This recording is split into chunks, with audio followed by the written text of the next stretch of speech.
Pronto, muito boa tarde e agradeço imenso o convite do professor João e do Francisco Calhindro para falar-vos sobre o contributo da energia nuclear para a transição energética nas próximas décadas. É um assunto que eu penso que deve ser discutido e deve ser amplamente divulgado na medida em que há muita desinformação associada e é importante discutirmos os assuntos e ver as vantagens que também existem, ou as muitas vantagens que existem no nuclear antes de emitirmos uma opinião acerca das várias opções que existem. Como já foi dito, eu sou físico, mas a minha primeira introdução ao nuclear foi quando eu era pequeno. O meu pai era presidente ou vice-presidente de uma instituição, de uma associação na vila onde cresci, e a minha primeira relação com o nuclear foi uma exposição sobre o bombardeamento de Hiroshima. Tinha eu 8, 9 anos, e como podem imaginar, para uma criança de 8, 9 anos, a primeira introdução ao nuclear foi algo de chocante e que poderia levar a que rapidamente eu criasse uma aversão natural ao nuclear. Estas eram algumas das imagens da exposição, mas havia várias mais e bastante mais chocantes que eu não vou aqui replicar. No entanto, eu percebi-me que a energia nuclear é diferente de armas nucleares. Na realidade, a energia nuclear é uma arma de descarbonização maciça e eu vou-vos mostrar ao longo desta apresentação o porquê desta afirmação. A apresentação vai ter 3 grandes componentes. Uma é falarmos um pouco sobre energia, a segunda parte será sobre a fissão nuclear e, finalmente, a fusão nuclear, que é a grande área onde eu desenvolvo a investigação. Certamente terão noção que nós este ano, ou no final do ano passado, chegámos a 8 mil milhões de habitantes no nosso planeta. Aqui estão 5 das minhas contribuições para estes números, meus 5 filhos, e todos nós, todos os habitantes têm necessidade de energia e procuram mais energia. Na realidade, isto são dados recentes, 82% da energia primária ainda provém da queima de combustíveis fósseis, ou seja, nós temos uma forte dependência dos combustíveis fósseis, quer seja o petróleo, o gás natural ou o carvão. Isto são dados muito recentes, é o relatório da BP Statistical Review of World Energy 2022, que se refere a dados de 2021. O que é um facto é que o nosso planeta, à medida que nós precisamos deste consumo de energia e também quando pensamos em eletricidade, o panorama não é extremamente diferente. 61% da eletricidade provém da queima de combustíveis fósseis. O nosso planeta fica um pouco mais cinzento devido à poluição resultante. Obviamente as renováveis, a hídrica, também começam a ter uma contribuição bastante significativa e temos aqui o nuclear com cerca de 10%. A IEA em 2019 previa que iria haver um forte aumento das renováveis na contribuição para a energia, o nuclear iria manter-se mais ou menos estável e que o carvão iria estabilizar com o aumento do gás.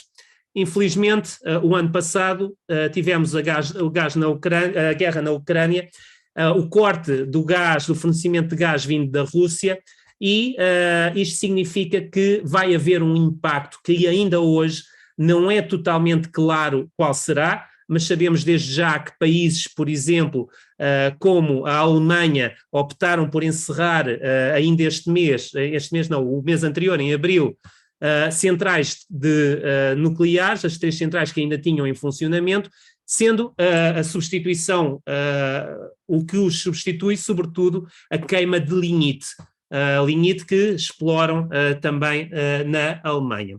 O resultado disto tudo é que nós que emitíamos já cerca de 51 mil milhões de toneladas de CO2 anualmente, este número não tem vindo a diminuir. É preciso dizer, e eu vou falar muito de eletricidade, mas a contribuição da eletricidade para este número é apenas de cerca de 27%. Há outros aspectos importantes e também que emitem forte CO2 para a atmosfera, como seja a produção de materiais, como seja o crescer, as estufas, etc., os transportes, que contribuem com 16%, e o aquecimento e arrefecimento. Porquê que estes números também são importantes?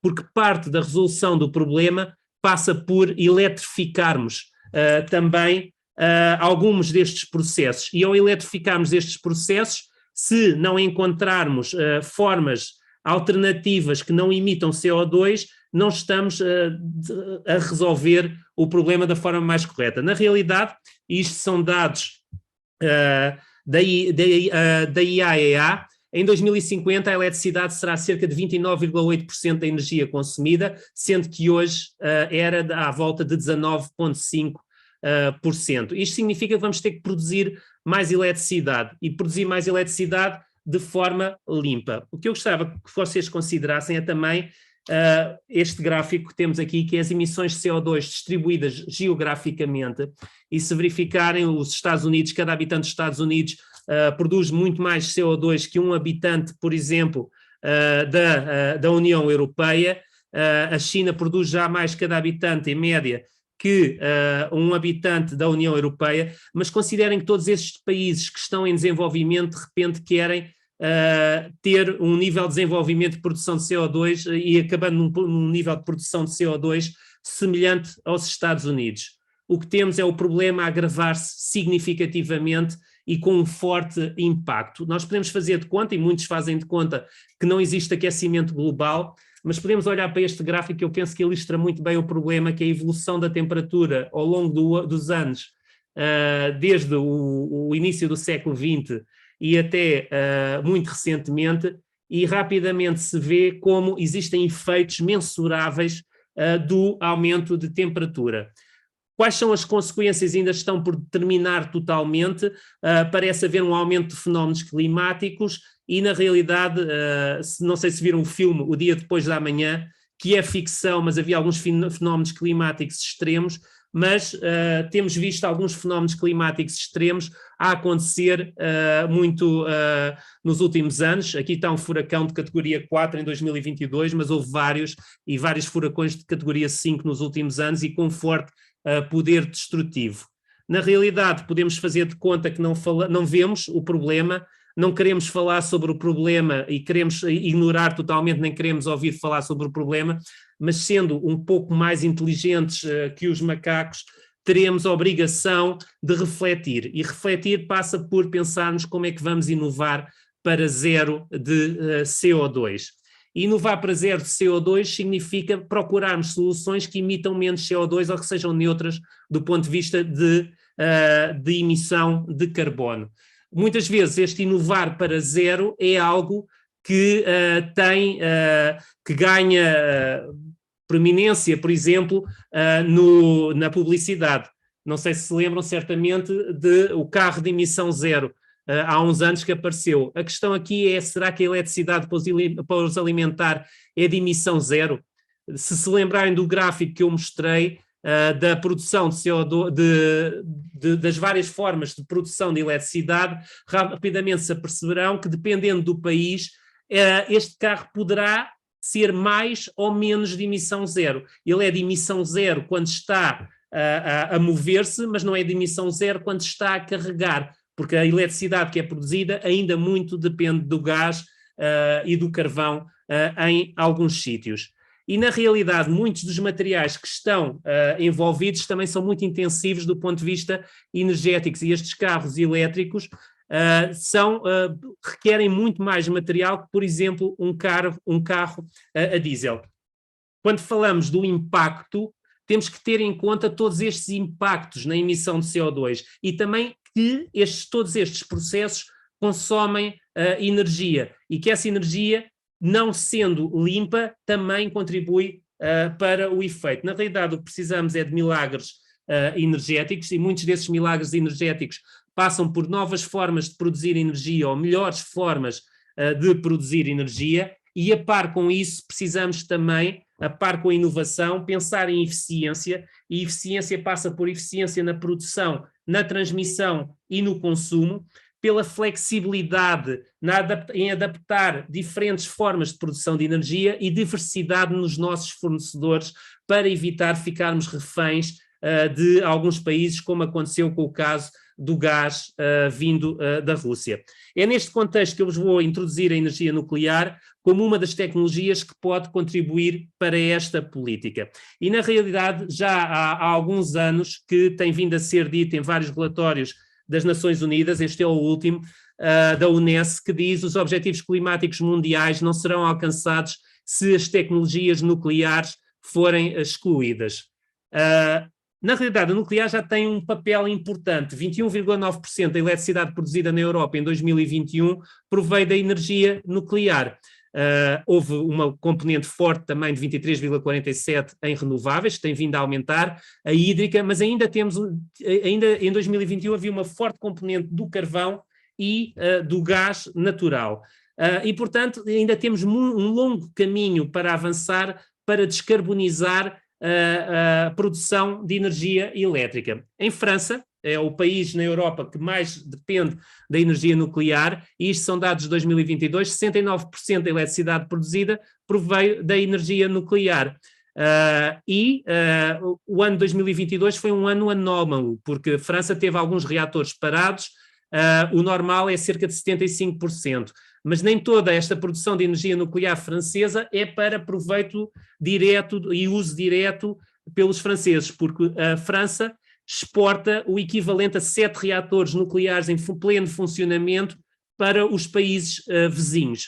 O que quer dizer que o uso do nuclear em França tem um impacto também positivo na emissão de CO2, também em resultado da forte exportação que faz para os países vizinhos. A nível mundial, os Estados Unidos continuam a ter uma forte produção de energia nuclear e a China tem vindo a crescer rapidamente. Aliás, a China é um bom exemplo de aumento e de um renascimento do nuclear, uma vez que aumentou em 400% a produção de energia nuclear desde 2011 e prevê construir cerca de 150 novos reatores até 2035. Por que é que isto é uma solução? Eu vou-vos dar o exemplo do Japão. O Japão, no pós-Fukushima, decidiu abandonar o nuclear. O problema que enfrentou é que estava a ter déficit energético e começava a ter problemas energéticos, e no início do ano passado, a notícia da esquerda, o Japão estava a considerar produzir, construir novas centrais para queima de carvão. Felizmente, há uma abordagem pragmática, e a decisão pragmática dos japoneses foi, no final do ano passado, já no início deste, creio, estender a vida dos seus reatores até 60 anos, os já existentes, e começar a considerar a construção de novos reatores. Porquê é que isto faz sentido? Desde logo pela emissão de CO2. A energia nuclear é a energia que tem uma menor gama de emissões de CO2, quando nós exprimimos em gramas de CO2 por quilowatt-hora, e consideramos todo o ciclo de vida de construção e de operação de uma central nuclear. Estamos a falar de 5 a 6 gramas de CO2 por quilowatt-hora. Reparem que é melhor que a eólica, melhor que a fotovoltaica, que a solar de concentração ou hidráulica, e obviamente muito melhor em termos de emissões que queimar carvão ou queimar gás para produzir energia elétrica. Isto leva-me à demonstração daquilo que era a minha primeira afirmação, é que a energia nuclear é a arma de descarbonização maciça. Não temos nenhuma outra forma de produzir energia elétrica que emita menos CO2 para a atmosfera. Tem outras vantagens também, é que do ponto de vista de materiais críticos, a energia nuclear é energia limpa com menor dependência de materiais críticos, e tem aí a quantidade de materiais que é necessário para as várias formas de energia. E vejam, por exemplo, a eólica offshore, que está no topo, e que, em termos de materiais críticos, precisa, por exemplo, de 8 toneladas de cobre por megawatt para ser instalada. Estamos a falar de capacidade instalada, nem sequer estamos a falar de energia produzida. O nuclear precisa de muito menos materiais. E aqui também ainda se sobrepõe um outro aspecto, que é as necessidades de terras raras, que também são necessárias para estas formas, em particular para a eólica e para o solar, e que têm um impacto bastante significativo. Porquê que eu dei o exemplo do cobre? Porque o cobre tem sido dado como certo e existente para a transição energética, e o cobre depende tudo do cobre. Nós precisamos de cobre para a produção, precisamos de cobre para a transmissão, precisamos de cobre para os aparelhos eletrónicos. O cobre está muito presente. Na transmissão, por exemplo, o alumínio pode ser uma opção, mas o cobre está muito presente e é muito necessário para a transição energética. Infelizmente, alguns materiais dados como certos começam a revelar-se escassos, e em particular o cobre. Isto é uma notícia da Bloomberg de ontem, em que mostra e demonstra preocupação acerca da existência de cobre suficiente para fazer face ao que está previsto para a transição energética. Muitos põem em causa, ou alguns põem em causa estes números, mas o que é um facto é que a quantidade de evidência que começa a aparecer em relação ao cobre começa a ser bastante substancial e, sobretudo, preocupante. No mínimo, algo que devemos considerar qual o impacto que terá na nossa capacidade de fazer a transição energética. Um outro aspecto é o impacto que tem a exploração de mineira de alguns destes materiais críticos. Um exemplo claro é a exploração de terras raras. Isto é uma mina de terras raras na China, de onde vem grande parte das terras raras usadas mundialmente. São minas a céu aberto, tem aí ao lado uma pequena cidade chinesa de vários milhões de habitantes, e o que vocês veem é os poços a céu abertos para exploração destes materiais e a bacia de rejeitados resultante da extração desses materiais. Muitas vezes, quando nós falamos do impacto, vamos buscar as coisas que nos estão mais próximas, mas ignoramos estes impactos que, não estando no nosso quintal, existem, mas por estarem longe, muitas vezes temos tendência a ignorar. É aqui também que a energia nuclear é bastante interessante. Este gráfico tenta condensar muita informação numa só, mas reparem, em baixo temos a área utilizada por quilowatt de eletricidade. No eixo dos Y temos os materiais usados em toneladas por terawatt-hora produzido. Estamos a falar de materiais mais comuns, incluindo, por exemplo, o betão, mas a bola, a dimensão dessas bolas representa a quantidade de minerais críticos usada em cada uma dessas energias, e a cor representa as gramas de CO2 por quilowatt-hora. É fácil ver o papel que o nuclear tem aqui, na esquerda inferior, porque ocupa menos área, por quilowatt de eletricidade produzido, usa menos materiais, emite menos CO2 e usa menos materiais críticos. Só por si já é uma demonstração que tem um impacto também menor desse ponto de vista. Há um outro aspecto que é os custos do nuclear, que muitas vezes é discutido e discutido amplamente. As pessoas muitas vezes vão buscar os chamados Levelized Costs of Electricity para comparar. É uma métrica que já é reconhecida como não sendo a ideal para comparar formas de energia, em particular fontes de energia intermitentes, como é o caso da eólica e da solar fotovoltaica, mas ainda assim, este gráfico é de 2020, a IEA tem aqui os resultados e podem ver que, por exemplo, o nuclear por extensão de vida é de longe a energia mais barata, e mesmo o nuclear construindo novas centrais tem um preço comparável ou similar. Ainda assim, não sendo esta métrica a mais interessante, e a razão pela qual não é mais interessante é porque não considera todos os custos de infraestrutura que é necessária montar para ter as eólicas de forma distribuída e todos os custos associados, mas é possível encontrarmos esses dados também em vários estudos. Por exemplo, aqui um que já é 2019, o elefante na sala, quando falamos de renováveis, é os chamados custos de sistemas. E já em 2009, um relatório da OCDE, da Agência de Energia Nuclear da OCDE, tinha este gráfico, onde, se vocês virem a evolução do gráfico, o que veem é que, à medida que a penetração de energias renováveis aumenta, a necessidade de fazermos ligações à rede, de termos sistemas que façam o balanceamento da energia produzida, e os custos da rede fazem que, com o aumento da penetração, os custos das energias renováveis sejam bastante mais significativos. Ou seja, para considerar os custos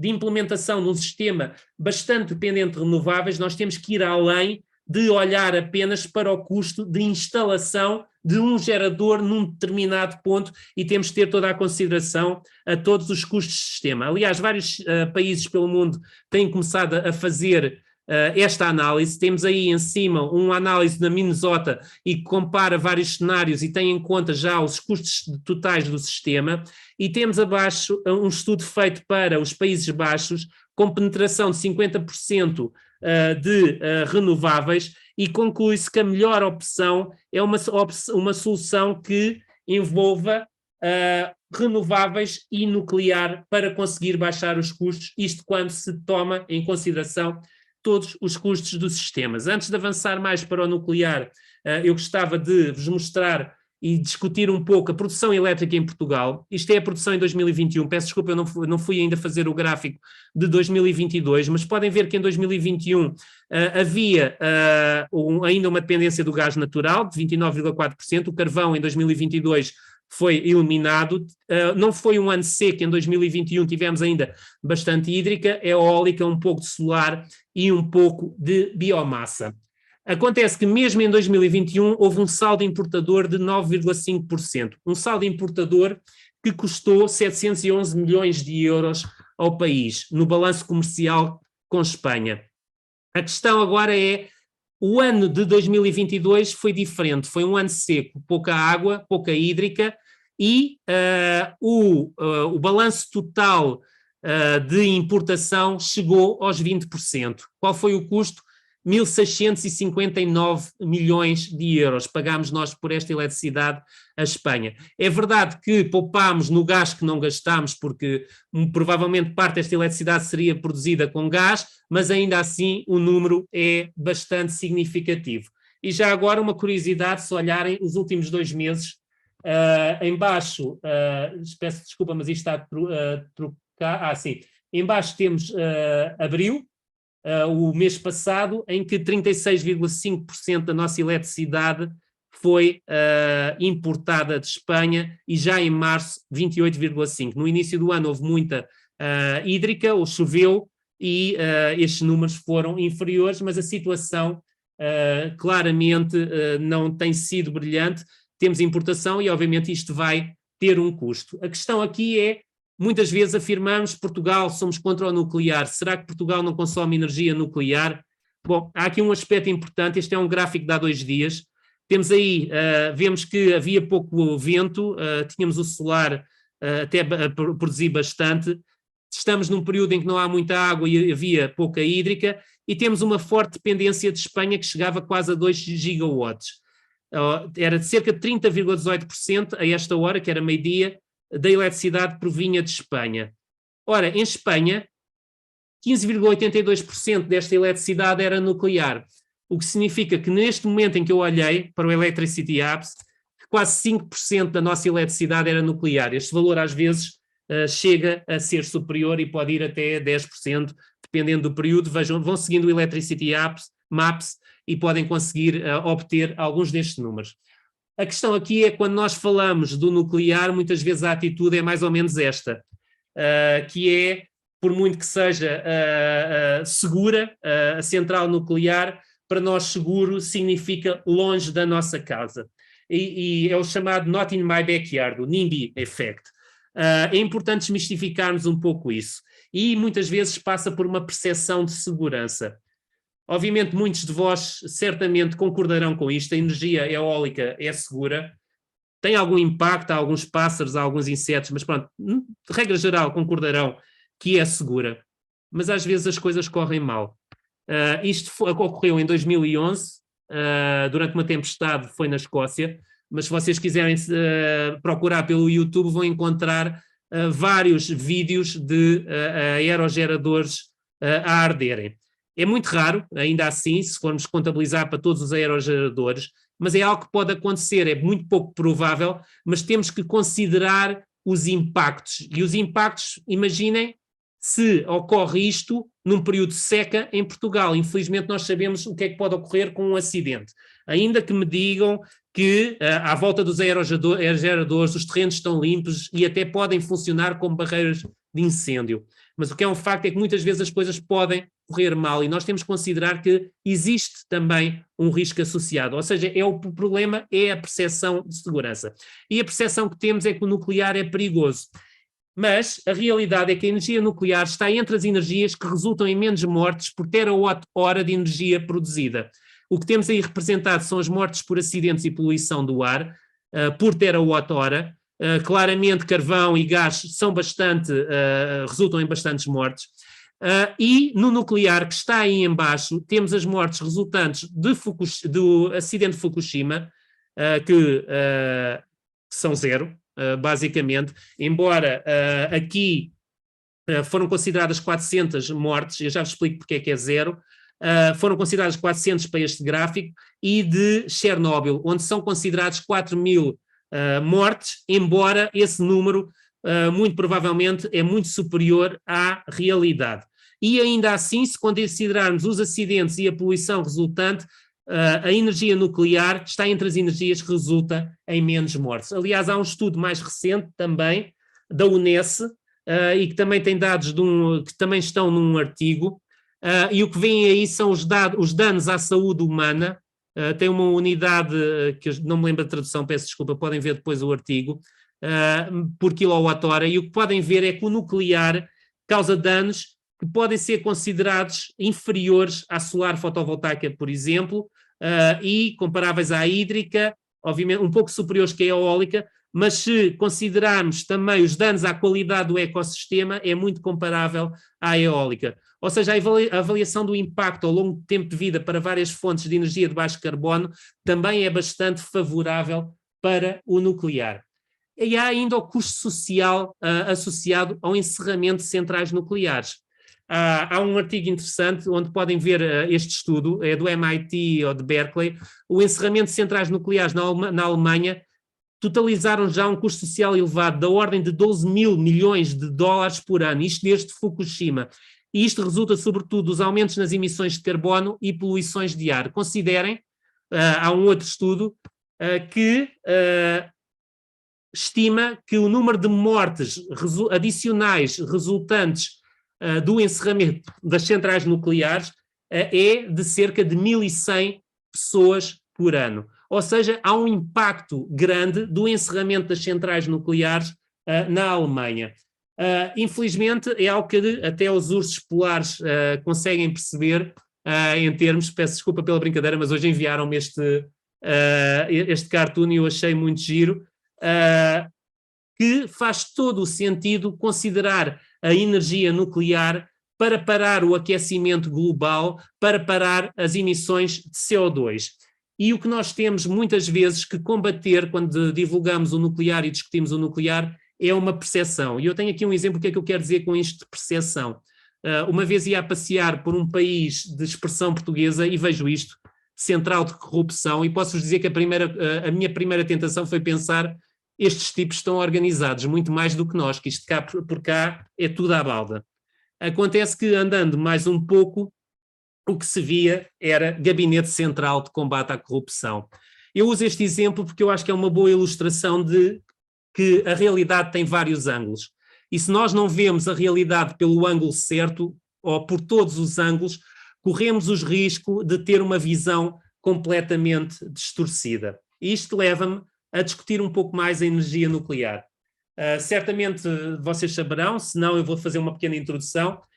Existem dois tipos de reações nucleares que conduzem à libertação de quantidades significativas de energia. Uma é a fissão nuclear, que resulta da desagregação de átomos de um elemento pesado. O exemplo que está aí é o urânio-235. É o que ocorre nas centrais de fissão nuclear. Dá-se uma desagregação, libertam-se mais neutrões e liberta-se energia que depois é usada para aquecer água, para produzir vapor e para produzir posteriormente energia elétrica. A outra reação nuclear chama-se fusão nuclear e que resulta da fusão de dois elementos leves. Aqui o exemplo são isótopos do hidrogênio, o deutério e o trítio, e que em determinadas condições, se os conseguirmos juntar, libertam bastante energia sob a forma de um neutrão muito energético e de um núcleo de hélio. Estas reações libertam energia porque só obtêm núcleos mais estáveis.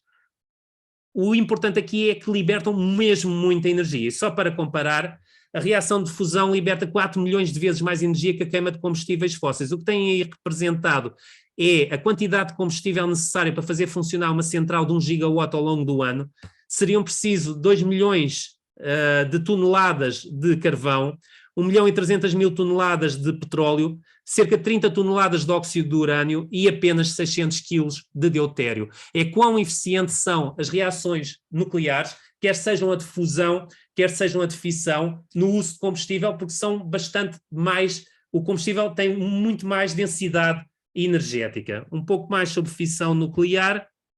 A fissão nuclear é usada nas centrais nucleares, atualmente para gerar energia elétrica. Na realidade, e tirando tudo o que está à volta e toda a dificuldade tecnológica, o que nós estamos a falar é de aquecer água já como se fazia nas centrais a carvão. é aquecer água para produzir vapor, para fazer funcionar uma turbina, para fazer funcionar um gerador e produzir energia elétrica.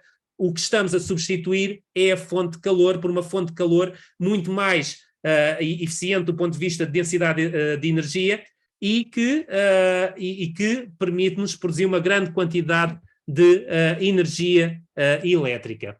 A fissão nuclear tem sido já usada largamente também em veículos, como seja o caso dos porta-aviões, o quebra-gelos, que aí está representado, submarinos nucleares, e na realidade todos eles o que têm é um reator nuclear lá dentro para produzir energia elétrica a partir do vapor e que depois fazem funcionar um motor elétrico. São, na realidade, veículos elétricos na maior parte dos casos. Porquê é que faz sentido considerar a fissão nuclear? Primeiro, emite pouco CO2, como eu já vos mostrei, é barata, embora aqui muitas pessoas vão dizer, é algo que muita gente gosta de discutir, e o combustível é bastante abundante. O urânio-235 existe para mais de 100 anos e, sobretudo, está bastante bem distribuído. 30% das reservas do urânio, por exemplo, estão na Austrália, uma grande quantidade no Cazaquistão, mas até Portugal ainda tem reservas suficientes para fazer funcionar um reator de 1 gigawatt por cerca de 20 anos.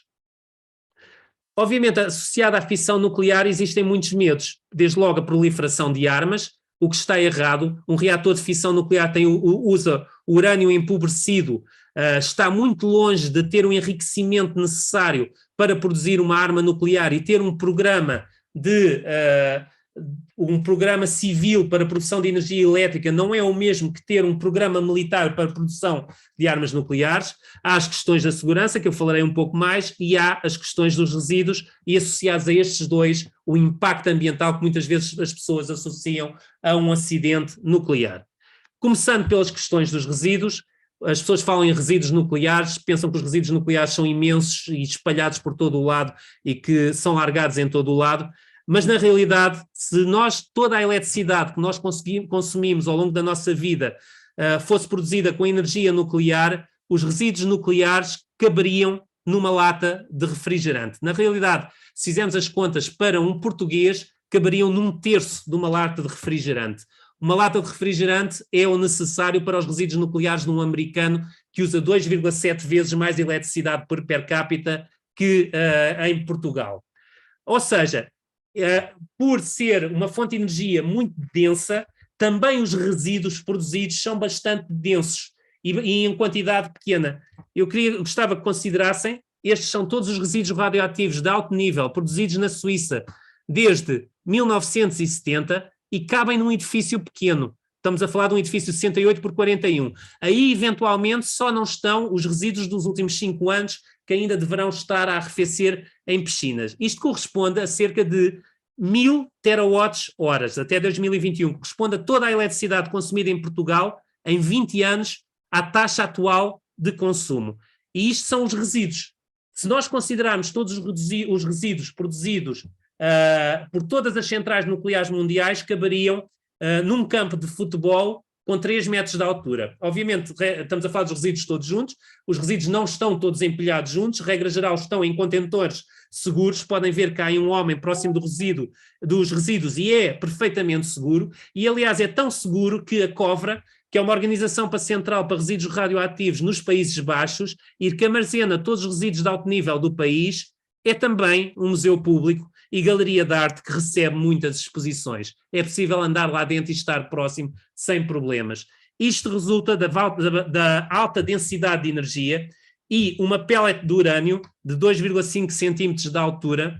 Estamos a falar, e eu vi uma entrevista no outro dia do Luís Guimarães, uma goma, é o exemplo, achei giro o exemplo, produz tanta energia como queimando 481 metros cúbicos de gás natural, 545 litros de petróleo ou 1 tonelada de carvão. É quão denso é esta energia. Depois há a questão da segurança nuclear. Os reatores nucleares são bastante seguros e cada vez mais seguros porque têm a chamada defesa em profundidade. Tem vários níveis de defesa em que existem várias barreiras ao nível do combustível, ao nível da câmara onde se dá a reação e depois em todo o edifício de contenção. Isto são barreiras físicas e depois existe todos os níveis conceptuais que permitem fazer uma gestão adequada em caso de haver algum incidente nuclear. E tudo isto concorre para resultar numa segurança bastante acrescida. E quando eu falo nisto e na segurança associada ao nuclear, a primeira coisa que as pessoas dizem, mas Chernobyl e Fukushima. Então vamos ver, Chernobyl é um caso que podemos discutir se tiverem mais dúvidas, mas Chernobyl era um reator sem edifício de contenção, era um reator instável e que resultou de erro humano, foi um acidente grave, mas que não ocorre na maior parte dos reatores existentes hoje em dia, embora existam ainda alguns reatores similares a operar na Rússia. Mas o caso de Fukushima, que é mais próximo de um reator atual, é mais interessante. Durante o terremoto em Fukushima, os reatores desligaram-se automaticamente, os sistemas de segurança funcionaram tal como deveriam funcionar.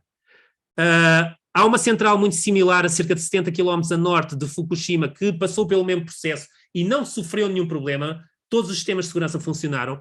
Acontece que em Fukushima havia uma parede de contenção de maremotos que tinha cerca de 9 metros de altura, 7 a 9 metros de altura, e o maremoto resultante do terremoto foi da ordem de 15 metros. Isto resultou que a água passou a parede.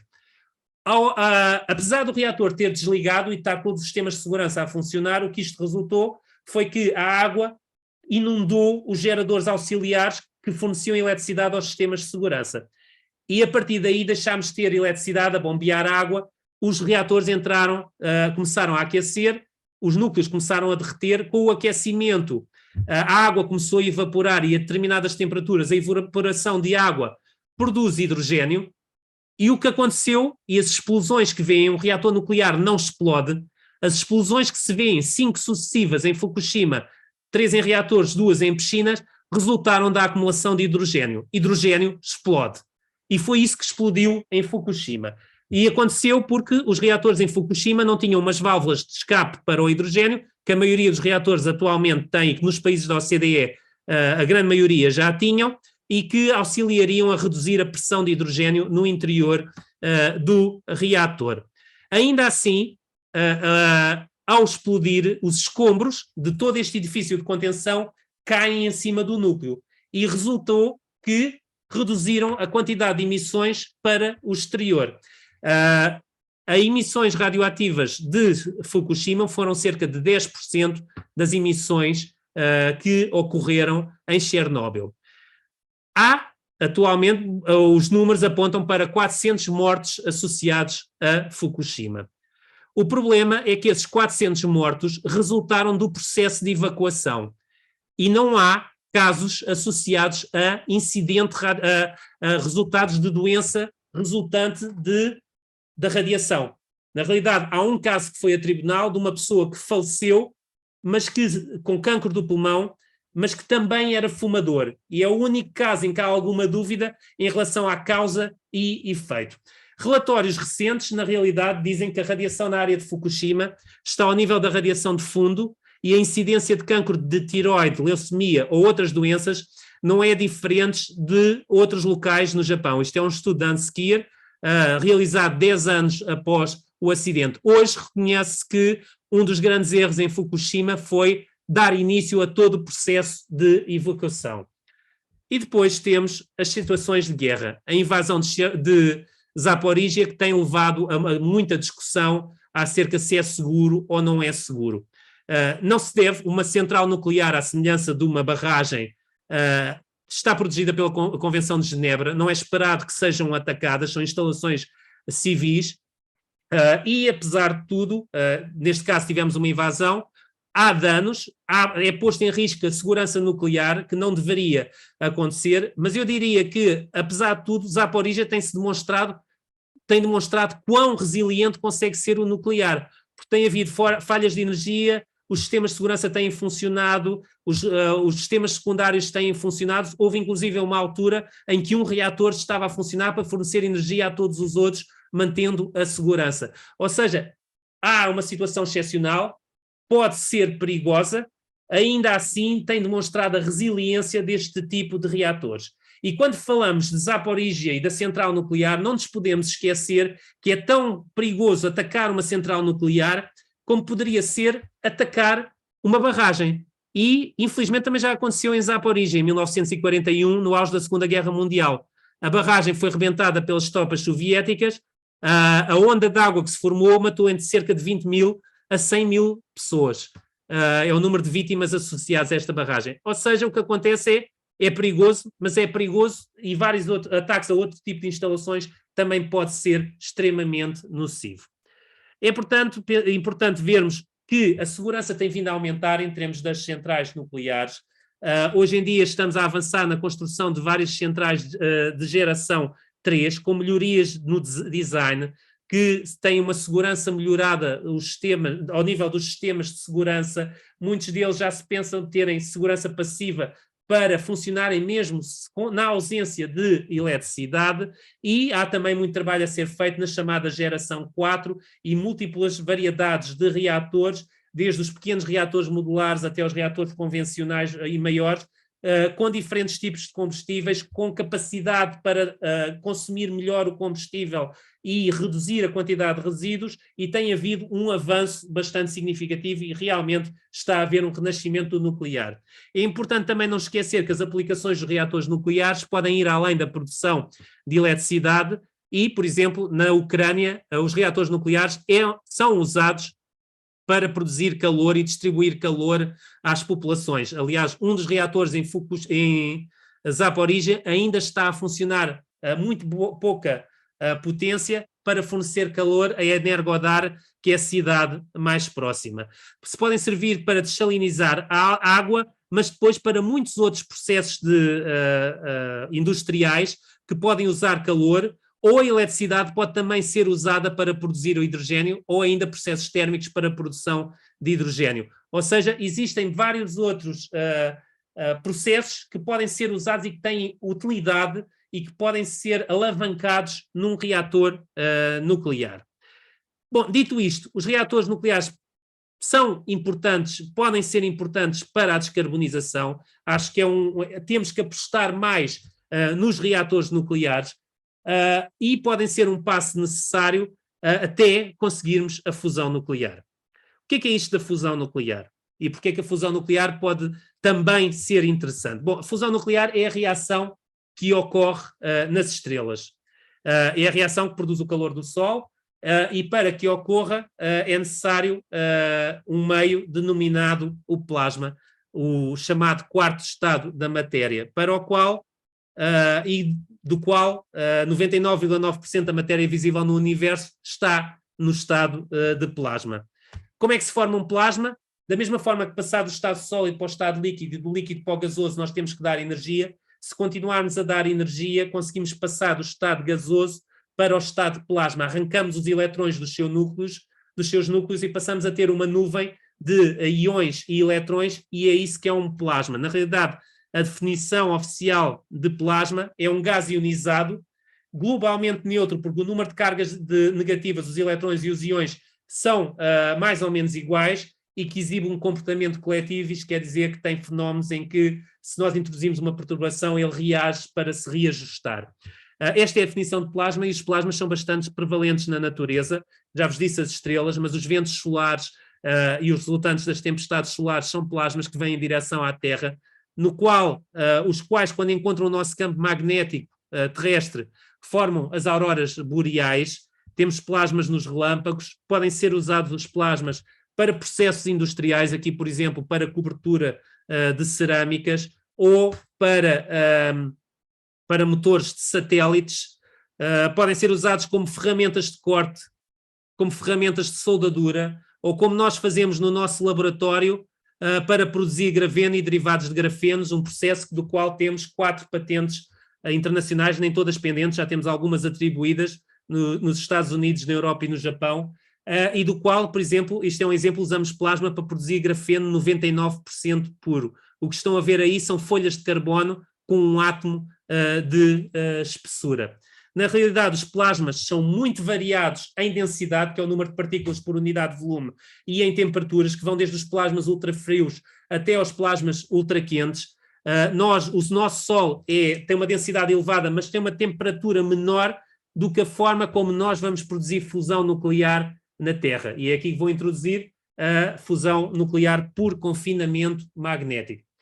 A razão pela qual eu vos falei, o exemplo que eu vos dei foi o deutério e trítio, é porque as reações de deutério e trítio são aquelas que são mais prováveis a energias inferiores. O que tem aí representado é a secção eficaz, podem ver como uma probabilidade de ocorrer a reação, e na realidade precisamos de cerca de 10 a 20 kV, é uma forma de nós medirmos a temperatura do plasma.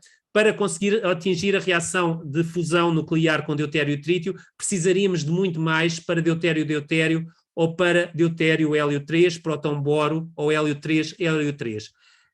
20 kV, se vocês considerarem que um elétron-volt são cerca de 11.600 graus centígrados, estamos a falar de milhões de graus centígrados, o que significa que nós temos que conseguir aquecer o plasma e depois temos que conseguir criar condições para manter este plasma aprisionado e sem danificar os nossos materiais. Ou seja, para controlarmos a reação de fusão, temos que confinar o plasma. No Sol, isso é conseguido pela força gravitacional que confina o gás, mas na Terra nós só temos a opção de recorrer a campos magnéticos, chamado confinamento magnético, ou o confinamento inercial, que esteve nas notícias no início do ano, que foi o que conseguiu atingir um resultado também bastante impressionante na National Ignition Facility, que resulta do uso de muitos lasers e que, por injeção de material, o combustível comprime-se e nessa compressão também liberta energia. Eu posso-vos falar, se tiverem dúvidas depois, nas perguntas sobre fusão inercial. Eu vou-me focar no confinamento magnético, porque é aquele que é mais promissor para a produção de energia. Porquê é que nós precisamos usar campo magnético? Porque quando nós temos partículas carregadas e introduzimos um campo magnético, as partículas carregadas começam a girar em torno do campo magnético, e isto limita o movimento das partículas dentro do meu recipiente onde vou fazer a reação, limitando ou reduzindo a interação dessas partículas com a parede e a difusão dessas partículas em direção à parede. É isto que eu vou fazer para conseguir fazer fusão nuclear. A primeira coisa que eu preciso é um donut. Desculpem, mas eu usei o gráfico que eu costumo usar para as escolas. Não é bem um donut, é um toro, uma câmara de vácuo de forma toroidal. A câmara de vácuo, lá dentro vai ter o gás onde se vai dar a reação. Eu preciso de produzir os campos magnéticos e para isso preciso de bobines toroidais, neste caso são arrefecidas a Galdan, que é um composto fluorado, neste exemplo. Como temos bobines e campos magnéticos muito intensos, estamos a falar neste exemplo de cerca de 3 Tesla, eu preciso manter isto tudo bastante estável do ponto de vista mecânico e preciso de uma estrutura de suporte de 2.600 toneladas. Tenho ainda umas outras bobines que são usadas para posicionar o plasma dentro da câmara de vácuo e também para esticá-lo um bocadinho, em vez de ser redondo, para esticá-lo, porque se descobriu que é mais estável o plasma sendo elongado. Preciso de um transformador, porque eu uso uma corrente elétrica no toro para produzir ainda um campo magnético poloidal em torno da corrente, e depois preciso de medir e de introduzir arrefecimento, etc. Preciso de muitos cabos e muitos fios e muitas tubagens, etc. e a diagnósticos para medir. Isto é um esquema, isto é a realidade, é o JET no Reino Unido, é o tokamak europeu, e podem ver uma pessoa aqui no centro para vos dar uma noção da dimensão desta máquina. Na realidade, a única coisa que vocês conseguem ver daquele esquema que eu vos mostrei e reconhecer, a laranja, são aqui os ferros do transformador. Por dentro, este donut está coberto de telhas de proteção. Neste exemplo aqui são de berílio na parede e de tungstênio na zona inferior, que se chama diversor. O que vem do lado esquerdo é um plasma. Um plasma que no visível está a emitir pouco, mas as temperaturas que estamos a falar são os tais 10.000 elétrons-volt e estão a ocorrer reações de fusão nuclear no seu interior. A zona mais brilhante que vem aqui é uma zona onde existe uma interação com o diversor e que está desenhado precisamente para que haja alguma interação e para coletar as partículas que escapam ao campo magnético. Aqui temos o JET em ação, só para terem uma ideia. Se seguirem aí as linhas mais brilhantes, quase conseguem ver o plasma a circular, acompanhando o campo magnético helicoidal dentro da câmara de vácuo. O que vem aí algumas emissões, são chamados Edge Localized Modes, que são instabilidades muito parecidas com as tempestades solares e que libertam uma quantidade grande de energia na periferia do tokamak, e que muitas vezes, e tem que se ter cuidado para não irem em direção à parede, que são canalizadas pelo campo magnético para a zona inferior, e portanto vem aqui um plasma em ação. Para chegarmos e produzirmos energia a partir do plasma, a primeira coisa que precisamos atingir é a chamada ignição. E a ignição ocorre quando a temperatura do plasma, apesar de todas as perdas, pode ser mantida por aquecimento de partículas alfa. O que é isto do aquecimento de partículas alfa? Eu tenho que aquecer o meu plasma até uma temperatura suficiente para iniciar o processo de reação, a reação de fusão. Mas eu gasto muita energia a aquecer esse plasma. Ou seja, do ponto de vista de depois produzir energia elétrica, não seria vantajoso. O que acontece é que na reação de fusão forma-se um núcleo de hélio, uma partícula alfa, com bastante energia. E a ignição ocorre quando as colisões, quando a energia transferida por estas partículas alfa para o plasma autossustenta a temperatura do plasma, continuando a reação de fusão nuclear. A ignição ocorre quando eu consigo autossustentar a reação sem precisar de aquecimento externo ou com aquecimento externo mínimo. E um passo significativo nessa direção foi o resultado do JET no início do ano passado, onde se conseguiu obter 59 megajoule de energia produzida. Ainda não foi fantástico, porque gastámos 33 megawatts de energia e produzimos 11 megawatts de energia de fusão durante 5 segundos. Isto significa um fator de amplificação de 33%, mas significa que estamos num muito bom caminho. Primeiro, 5 segundos, do ponto de vista dos fenómenos que ocorrem no plasma, é quase uma eternidade. Os fenómenos são muito rápidos, por isso 5 segundos ou fazer 1 hora, aprendemos exatamente a mesma coisa, e conseguimos ir um aumento bastante significativo face àquilo que é de produção de energia, face àquilo que era o recorde anterior de 1997. Mas o mais importante é que, apesar de termos conseguido o recorde, e está aqui o shot do recorde, espero que consigam ouvir o som, não sei se conseguem. Se não estiver a passar através da apresentação, creio que o meu microfone vai filtrar. Mas estão a ver aqui a descarga, recorde.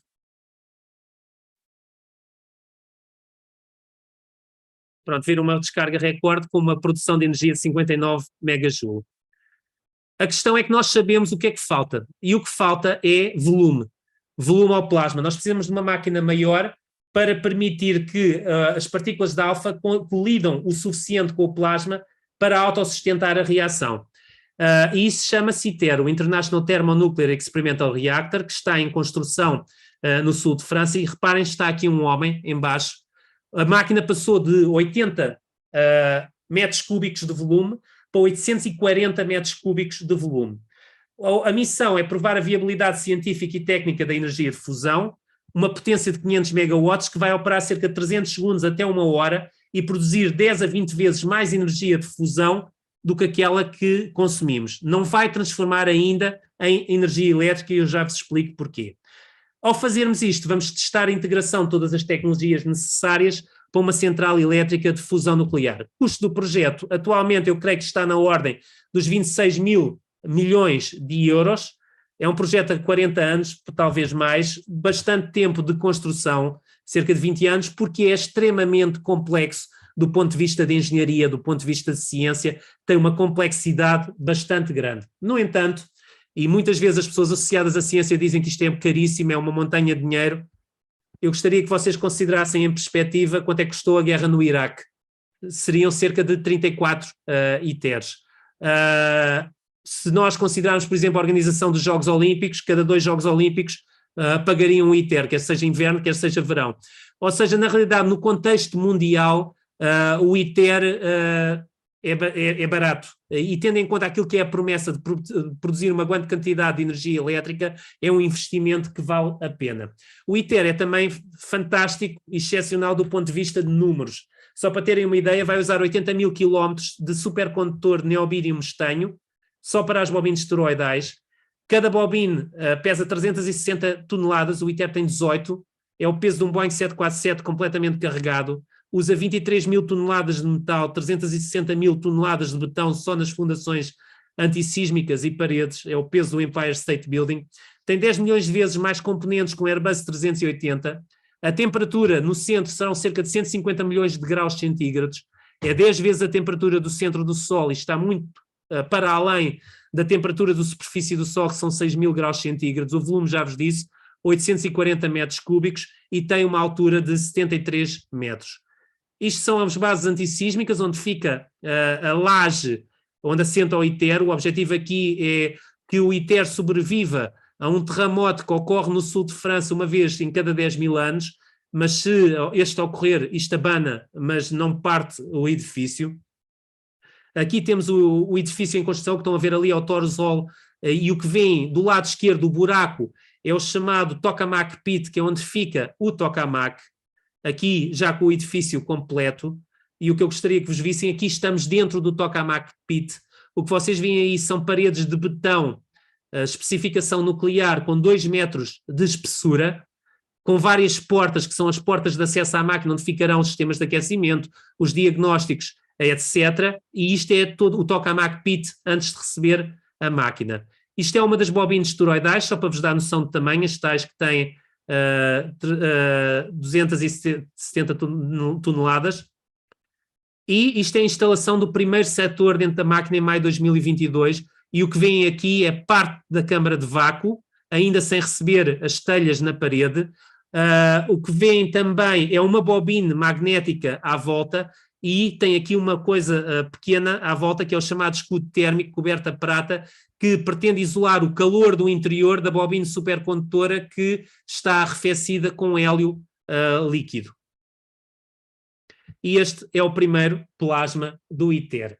Porque o ITER mesmo, o primeiro plasma será à volta de 2030, 2032, o primeiro plasma de fusão nuclear ainda está por decidir exatamente, espero que seja próximo de 2040. Porquê é que vale a pena todo este investimento?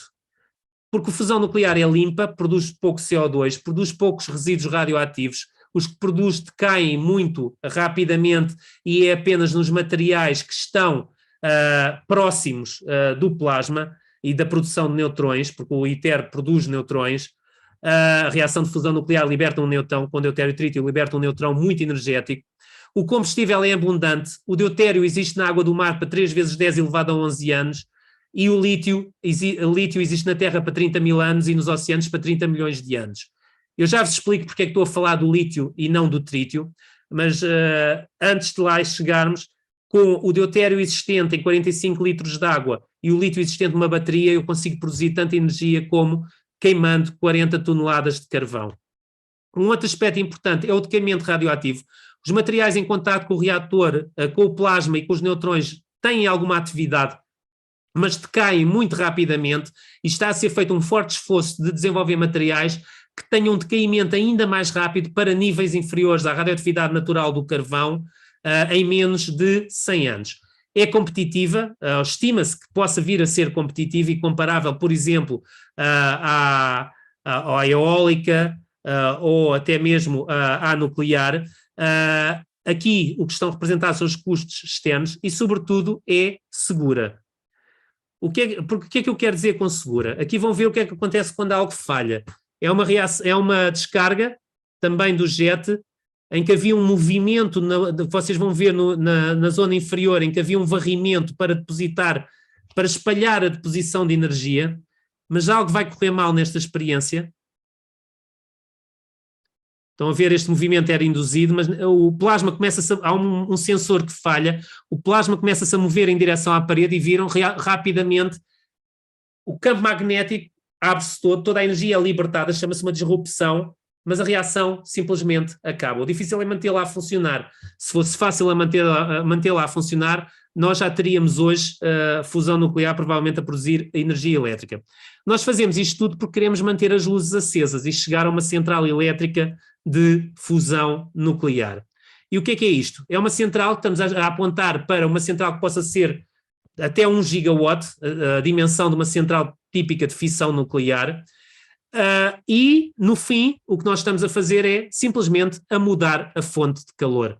Nós estamos a substituir a fonte de calor que é depois usada para produzir vapor pela reação de fusão nuclear, e depois mais tarde o que vai haver é a permuta de calor para produzir vapor, para fazer funcionar uma turbina, para produzir energia elétrica.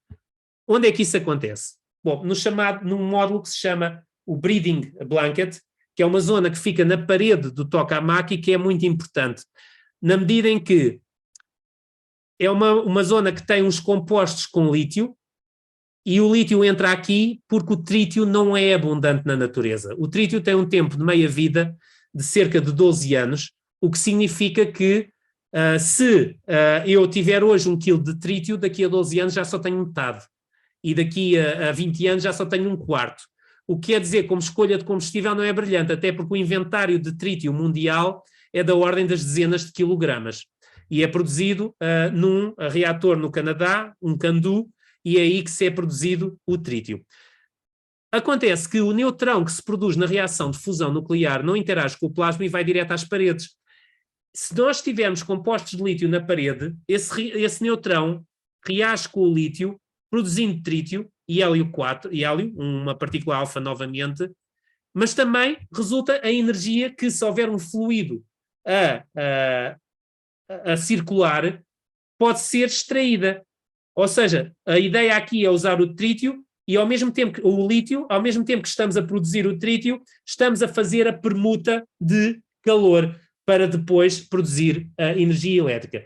E isto é o aspecto que ainda precisa de muito desenvolvimento. O ITER vai ter 2 breeding blankets, para fazer o teste e para testar. Não tem toda a superfície coberta de breeding blankets para poder fazer a transformação em energia elétrica.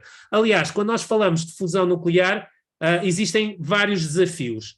E estão aqui 3 no topo, que são o controlo do plasma, o controlo, o aprender a fazer este breeding blanket como deve ser, a extração de energia, a permuta de calor, produzir o trítio e extraí-lo, e depois desenvolver novas bobinas magnéticas, por exemplo, que não sejam supercondutores de baixa temperatura. Há muito avanço nos supercondutores de alta temperatura que permitirão também desenvolvimentos significativos. E vamos esquecer os outros, isto é um relatório recente, eu foquei-me apenas nos desafios técnicos, mas existem muitos outros onde será importante trabalhar. Quando é que vamos ter fusão nuclear? Bom, se acreditarmos no Sheldon em 2150, eu acho que o Sheldon está errado. O que tudo aponta para que consigamos em 2050, a par com a construção do ITER, estamos a progredir no desenho conceptual do reator de demonstração que vai pôr energia na rede, não só a Europa como um todo, mas também o Reino Unido tem o seu próprio reator de demonstração chamado STEP, que inclusive já tem um local onde vai ser construído, e vários outros países têm um programa bastante ambicioso para a produção de energia com base em fusão nuclear. Na realidade, a fusão nuclear está mesmo na moda. Na moda de vestir, está aqui um exemplo, é uma coleção da Gabriela Hearst baseada em fusão nuclear, mas também na moda do ponto de vista de investimento. Há muitos conceitos a serem desenvolvidos, uns mais exóticos que outros, com muito financiamento a ser introduzido para desenvolvimento de conceitos de fusão nuclear, uns mais credíveis que outros. Existem cerca de 33 empresas de fusão nuclear atualmente e, na realidade, mesmo que não atinjam aquilo que é o objetivo, muitos estão a dizer que vão produzir eletricidade em 2030, o importante a reter é que vão alavancar a inovação. E do conjunto de todas estas inovações, certamente vão contribuir para acelerar a área e a introdução desta área para a produção de energia elétrica. O que é que eu gostava que retivessem desta apresentação? Primeiro, que a energia nuclear não é má e contribui para a descarbonização e é importante para a descarbonização. E depois que a fusão nuclear está de olhos expostos na energia do amanhã, que é energia igual àquela que ocorre no Sol. Muito obrigado. Se tiverem curiosidade, podem ir muito mais além lendo o meu livro, que é gratuito, e descobrir muitas mais coisas e muitos mais detalhes do que aqueles que eu consigo dizer numa apresentação tão curta e cobrindo tantos tópicos. Muito obrigado.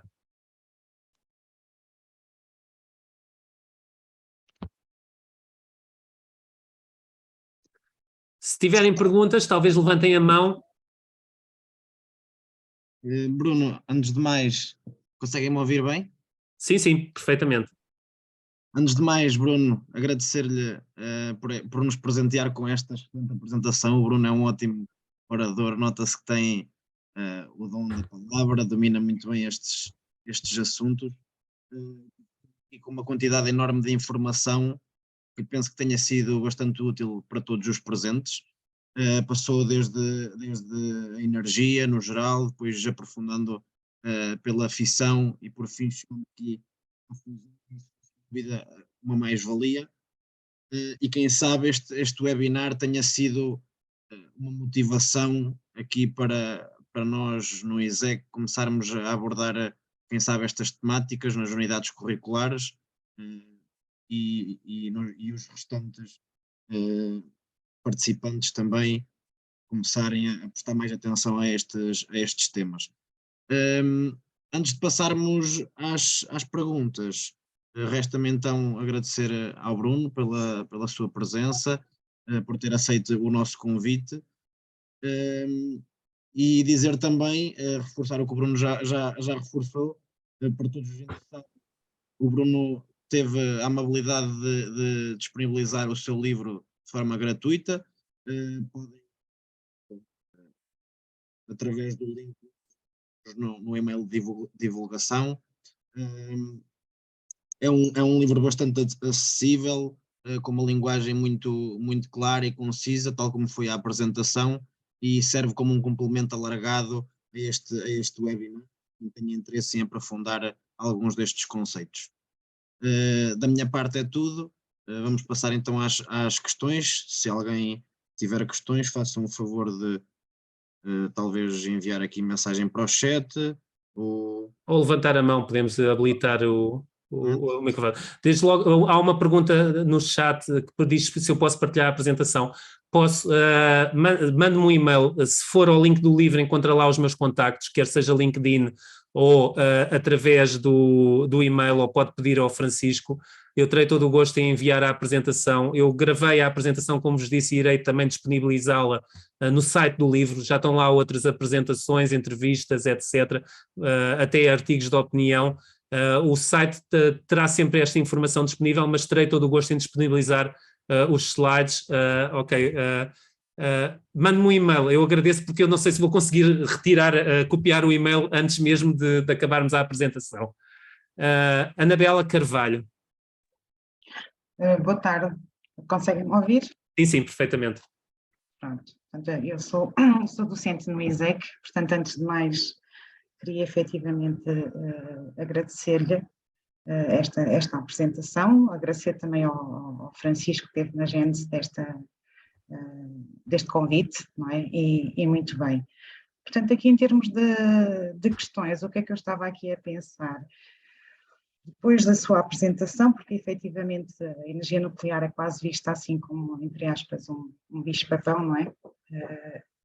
Mas depois da sua apresentação questiono-me porque é que em termos de estratégia de política energética europeia a energia nuclear não acaba por não ir aparecendo. Não estou enganada, não? A situação na União Europeia, aliás, por acaso ainda bem que refere isso, porque se for à página do meu livro encontra aí, ou procurar no público, encontra um artigo meu que se chama A Desunião Europeia. Porque a nível da energia começa neste momento a haver uma grande clivagem entre os países que são antinucleares, nos quais estão, sobretudo, a Alemanha, para começar, a Áustria e Espanha. Portugal também se assume como antinuclear, e os países que neste momento começam a avançar na energia nuclear, liderados pela França, mas temos a Finlândia, temos a Suécia, temos a Polónia e vários países de leste que estão a adotar o nuclear. Tem havido uma grande discussão, quer acerca da adoção do nuclear, quer acerca até da utilização do nuclear, por exemplo, para produzir hidrogênio, agora que se discute muito a produção de hidrogênio, chamado hidrogênio rosa, no fim conseguiu-se algum consenso do ponto de vista do hidrogênio rosa, algum que vai ser permitido ser introduzido na rede, mas de facto ainda não existe um consenso generalizado acerca do uso. Existe uma tolerância, penso eu, neste momento, quem quer usar usa, quem não quer não usa, mas é uma discussão que está cada vez mais presente e que está presente, por exemplo, no momento agora em que as centrais nucleares alemãs foram encerradas. Foram encerradas ao custo de queimar lignite, de produzir muito mais CO2 para a atmosfera, com um grande custo económico também. Não sei se têm noção, mas o progresso que a Alemanha fez nas energias renováveis já custou 500 mil milhões de euros. E estima-se que precisam ainda de mais 1.000 milhões de euros para irem mais além. E ainda assim poderão ter déficit energético em 2030. Há vários artigos nessa direção. Ou seja, é uma discussão que eu acho que não está encerrada. E não está encerrada também pelo aquilo que pode vir a ser uma evolução significativa no nuclear com a introdução dos Small Modular Reactors, os pequenos reatores modulares, que também podem vir a alterar este panorama se forem de custo suficientemente baixo. O que é importante é irmos divulgando, discutindo, vendo os vários aspectos e tentando perceber o porquê que pode fazer sentido. E é mais nesse sentido que eu tenho, é as pessoas terem um espírito crítico, não aceitarem a primeira afirmação que é caro, não faz sentido, é perigoso, porque é preciso combater essa desinformação. Sim, senhora, muito obrigada. Eu tenho aqui a seguir o Jorge Miguel Carvalho. Liga aqui a câmera. Estão-me a ouvir, certo? Certo. Pronto, então boa tarde, agradeço já a apresentação. A minha pergunta é, qual seria o investimento necessário no nuclear em Portugal para cobrir o custo da importação da energia que estamos a importar e quanto tempo é que demoraríamos a ter o retorno? E falando também, porque o senhor Bruno disse que teríamos reservas de urânio empobrecido para cerca de 20 anos em Portugal, quais é que eram os custos da importação desse urânio empobrecido depois desses 20 anos? Sim, bom, vamos começar pelos custos. Os custos de operação de uma central nuclear são baixos. Eu não tenho aqui os números, mas se me escrever eu mando-lhe um link onde pode ver os custos de operação. Os OPEX de uma central nuclear são bastante baixos face ao investimento e à capacidade de energia produzida. Em relação a resposta que eu lhe vou dar não vai ser necessariamente em relação à importação que temos neste momento. Há um plano nacional de investimento em energia, em eólica e solar até 2035, encerramento de centrais a gás, o qual que está, que é todos os anos revisto num relatório que se chama o RMSA, da Direção-Geral de Energia e Geologia, e que tem uma previsão de um aumento bastante significativo, quer na eólica, quer no solar, e que eu analisei com algum detalhe face àquilo que é o aumento da procura. Se vocês, e aliás o Francisco também, foi assim que eu o conheci, também reviu e fez análises suplementares àquilo que eu fiz para tentarmos estimar qual seria o impacto. Qual é o problema? É que Portugal espera-se primeiro que tenha crescimento económico, segundo que aumente também a penetração de veículos elétricos. Tudo isto leva a um acréscimo na procura de eletricidade. Sobretudo, se introduzimos os veículos elétricos também, a procura de eletricidade não é sobretudo durante os dias. As pessoas vão procurar provavelmente, e há vários perfis previstos, mas se olharem para o perfil de consumo em que cerca de, o chamado perfil que eles chamam 20-80, em que 80% dos carros vão ser carregados à noite, há um aumento do consumo noturno.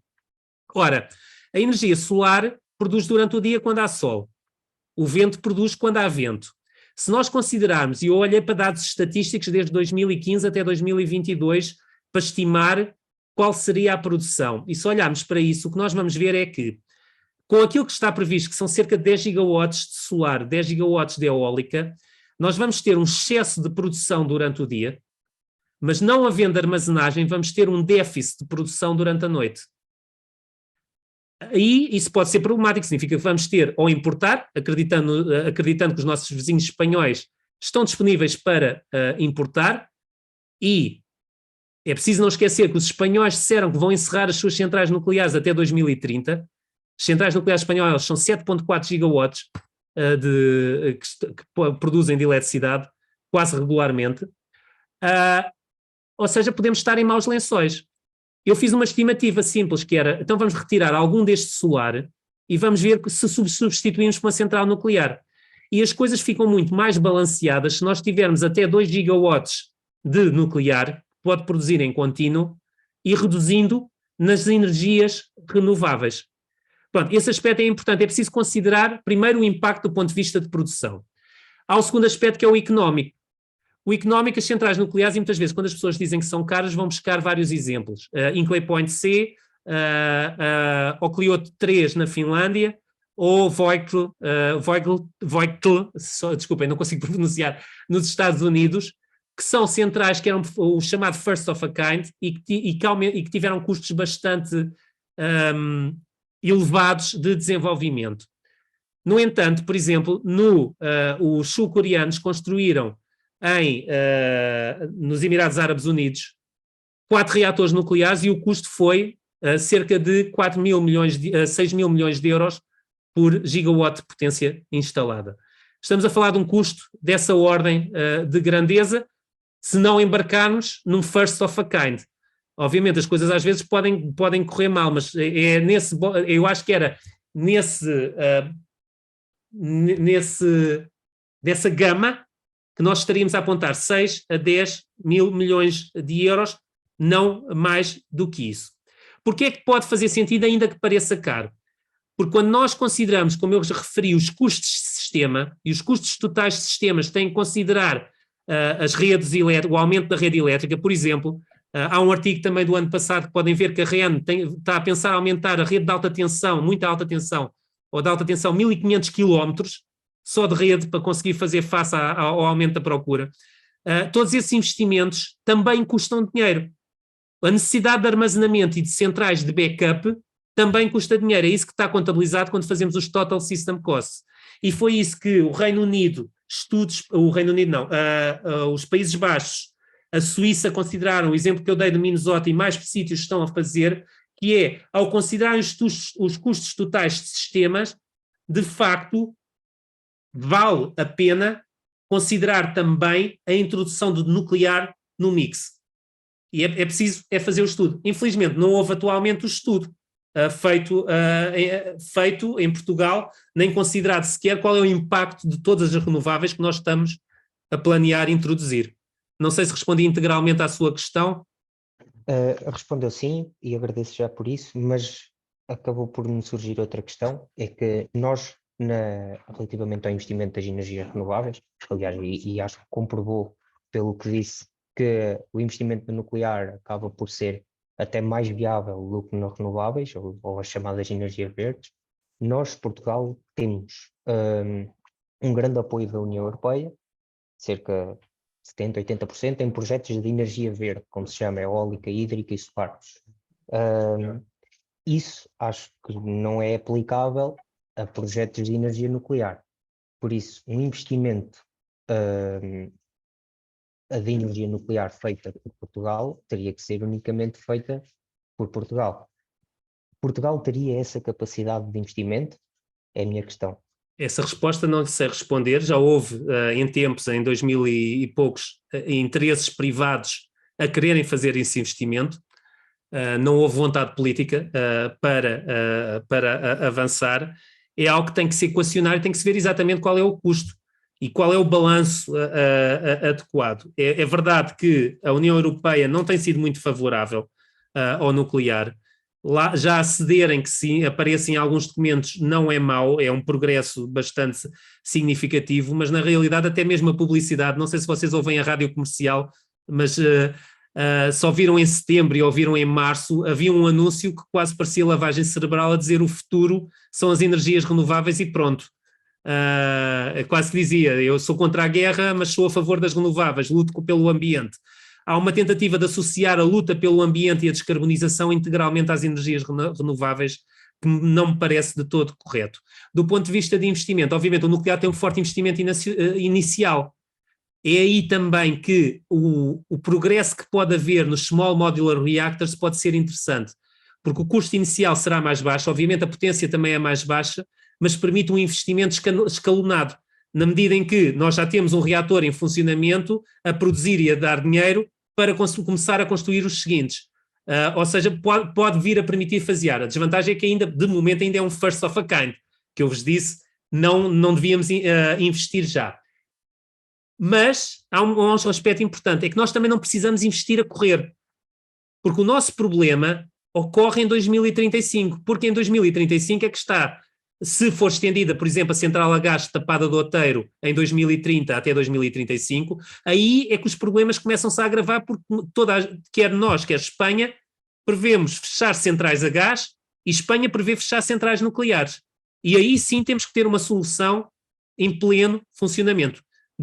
Daqui até 2035, dá tempo para preparar todos os passos para avançarmos no sentido do nuclear e pensarmos isto de forma bastante bem pensada.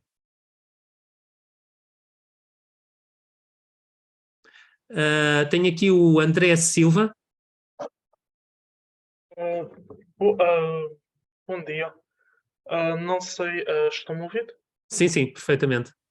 A minha questão consiste em, tendo em conta que a opinião pública tem sido moldada por organizações ambientalistas, inclusive por propaganda de governos, por que motivo é que essa tendência se manteve? Por exemplo, tivemos nos anos 80 o Plano MESME, que resultou numa descarbonização da energia, da eletricidade francesa. Por que motivo é que não houve essa vontade de seguir em frente? Porque a questão das energias renováveis é algo recente. Sim. Bom, para começar, estou a ver que tem o Clio 3 no seu background. O plano Mesmer em França foi bastante, não foi bem nos anos 80, foi nos anos 70 que começou, na crise do petrolífera. Foi eficiente. Há um livro interessante, se interessarem-se pelo nuclear, que se chama Dompter le Dragon Nucléaire, que discute muitos destes assuntos e até fala sobre o plano Mesmer, que teve a vantagem de o plano Mesmer decidiu tudo, mas foi um bocado quase ditatorial do ponto de vista de decisão. E isso levou também a uma forte contestação. Foi uma contestação que em França não impediu a construção de muitos destes reatores, que beneficiaram de serem vários construídos quase de forma modular e que permitiu baixar os custos e construir rapidamente, mas também teve contestação. Em Portugal, nos anos 70, final dos anos 70, creio, não me lembro exatamente do ano, houve a intenção de construir em Ferrel. E as populações movimentaram-se contra o nuclear, e aliás hoje em Ferrel existe uma placa que diz Ferrel é contra o nuclear, já não me lembro exatamente o que diz, está num dos livros que eu tenho no site, a placa, em que a população mostrou-se contra e também não houve força ou vontade de avançar, porque o plano português, tanto quanto sei na altura, até era bastante ambicioso, e se calhar hoje não estaríamos a importar energia de Espanha. O plano era bastante ambicioso. Depois, em 2006, creio eu, houve um empresário, Patrick Monteiro de Barros, que também queria avançar com o nuclear e novamente não houve vontade política. Tipicamente, a população portuguesa era contra o nuclear. Acontece que há alguns estudos mais recentes que indicam que isso também é algo que está a mudar.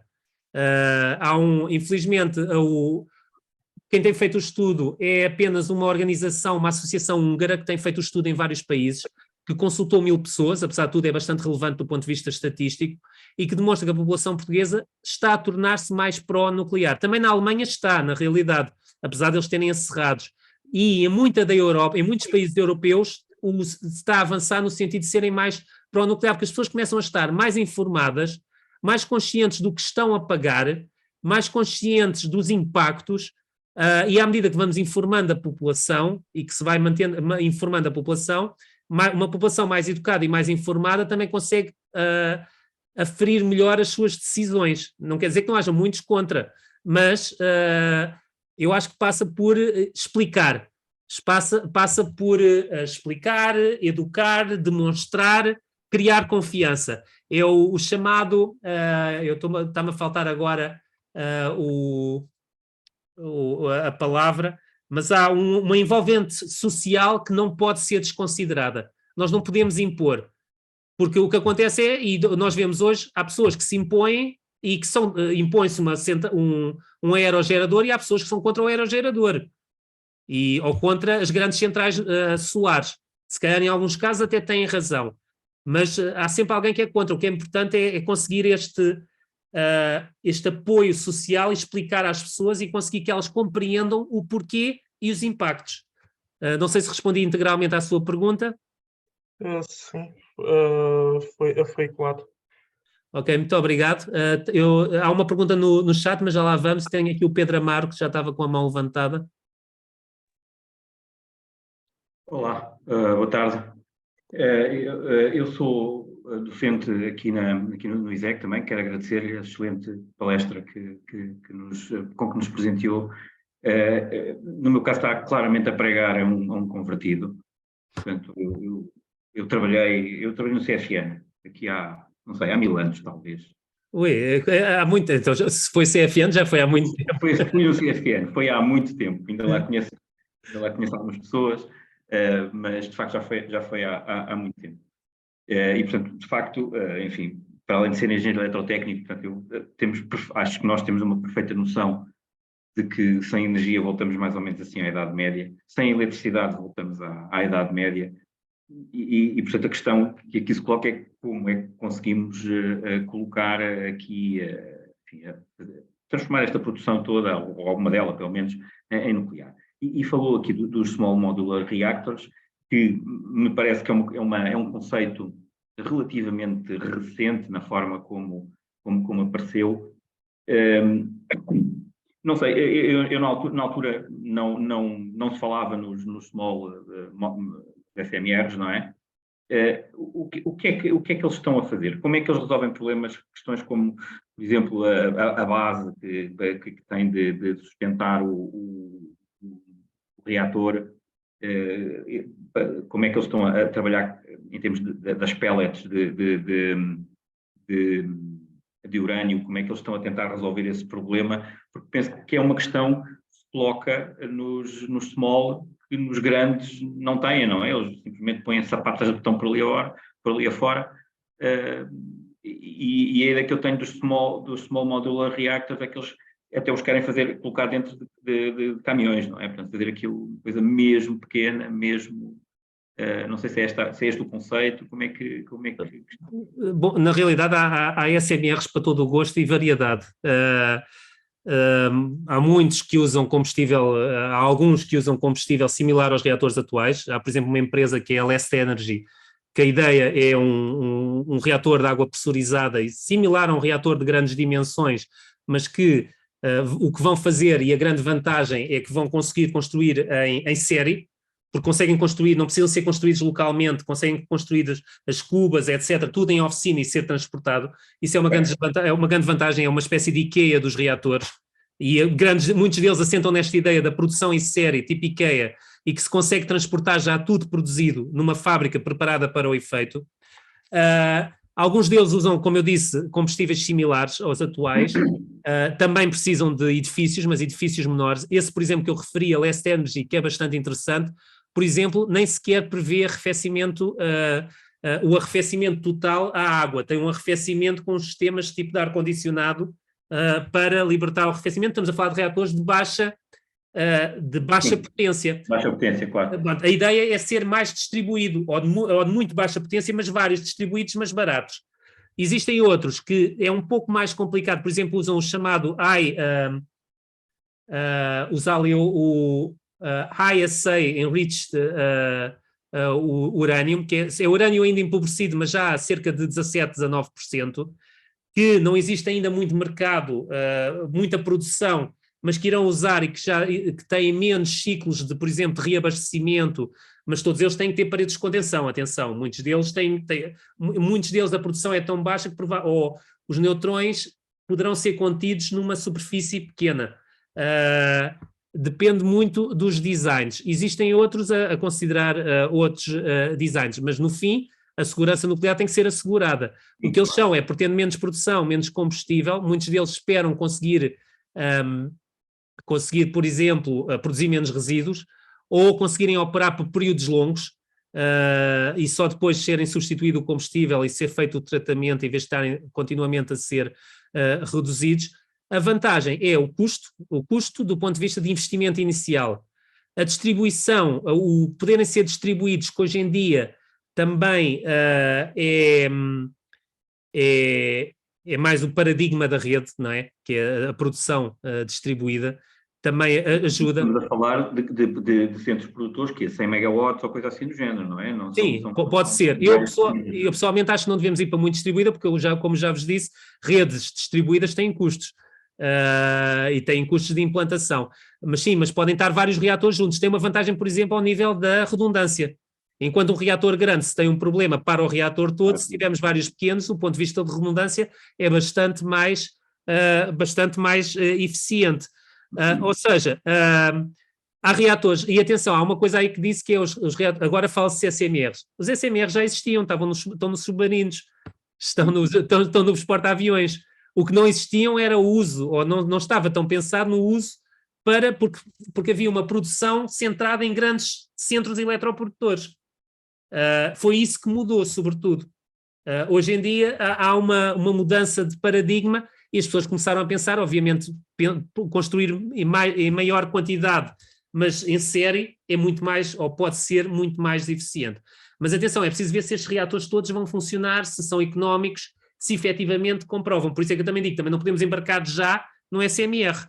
A Polónia, por exemplo, que tem agora um forte investimento, vai ter reatores grandes, entre os coreanos e os franceses, e vai ter SMRs. Tem uma forte aposta bastante variada. A Finlândia, que acabou de construir o Clioto 3, está a falar também em começar a pensar em SMRs. Ou seja, nós temos que observar o que vai acontecer. Claramente há um renascimento e pode mudar completamente o panorama do nuclear. Em termos de financiamento, eu percebo que a União Europeia seja uma desunião em termos de fissão. Não percebo muito bem que isso aconteça com a fusão. Em termos de financiamento, isso também da Euratom continua? Quer dizer, na fusão nuclear há mais consenso. Tem havido bastante... tem havido apoio da União Europeia. O documento, a figura que eu vos mostrei é um documento da Comissão Europeia, precisamente a avaliar o que é que faz falta para nós irmos mais além na fusão. Há um forte investimento através do consórcio Eurofusion na construção do ITER. É algo que continuamos a ter apoio. Há uma consciência que a fusão nuclear pode ser a solução. Pronto, não só na União Europeia, como nos Estados Unidos, também há um forte avanço na fusão nuclear, no Reino Unido, na Coreia do Sul, no Japão, na China. Tem havido um forte apoio à fusão nuclear e esse acho que continua. Ainda assim, sempre que falamos nuclear, de vez em quando aparece alguém que é contra, só pela palavra nuclear. Só pela palavra, sim, isso é habitual. Sim, senhora.